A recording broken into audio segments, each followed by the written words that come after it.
a week since the uprising of thousands of Cubans on the Caribbean island.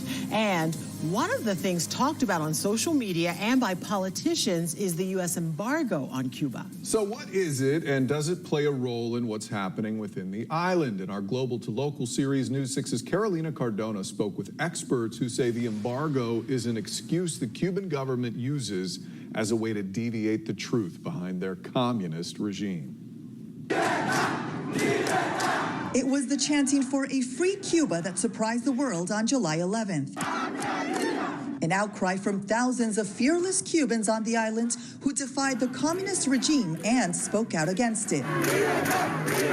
After the historic protests on the island, conversations about the U.S. embargo on Cuba have been amplified. Every time something goes wrong, every crisis, the Cuban government, and by the way, the friends of the Cuban government throughout the world, blame it on the U.S. embargo. That is nonsense. Cuba could trade with any other country. It essentially started when the Cuban government began to take from U.S. citizens and U.S. companies properties and businesses around the island without compensation.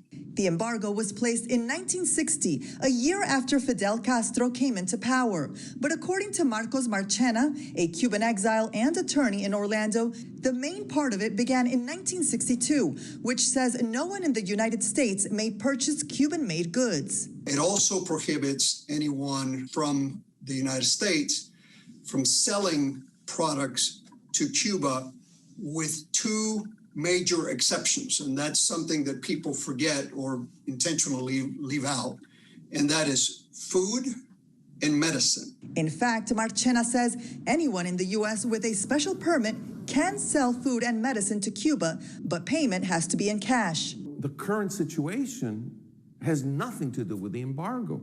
The current situation relates to an inept government, a failed system, a dictatorship, and a system that does not allow Cubans to express themselves either politically or artistically, and also in the economic way. Dr. Luis Martínez-Fernández, a history professor at UCF, has studied the Cuban Revolution for 3 decades, publishing a book about its history. The Cuban economy has been in a crisis since the early 1990s.